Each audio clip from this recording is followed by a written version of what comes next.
Hello wine lovers, I'm tasting a fairly recent discovery, Domaine de Dîne, La Réserve des Cieux 2022, or the Reserve of the Skies.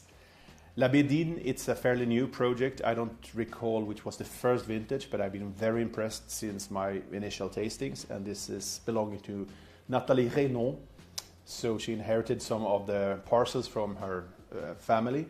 And we are in Courteson, so we are in the plateau of Châteauneuf du Pape on the famous rounded pebble stones. And it's a blend where, I mean, the Grenache is always dominating. And there's, you know, traditional oak aging, but I think mainly it's in larger casks and demi-muid or foudre, so larger casks. And I think that this is a beautiful expression because the nose is very complex. It sits between the youthful and ripe, yet with an approaching maturity. 22 was a very hot and dry year, but there's nothing which is cooked or jammy here. So I think we have the dry spices, all the pepper, the clove, the leathery profile.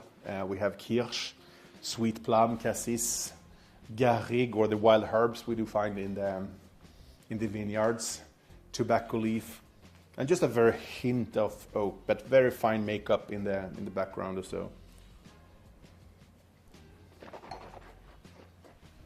The palate shows a very high concentration and volume, yet this is a modest extraction. Tannins are very velvety, very supple.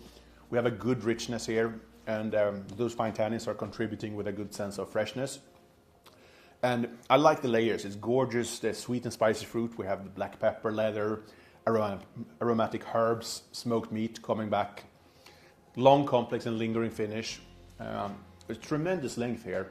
As I said, I've been very impressed since my initial tastings, and I think, unless you know this, it's well worth checking out. So from Nathalie Renon, Domaine de Dîne, La Réserve des Cieux, cheers.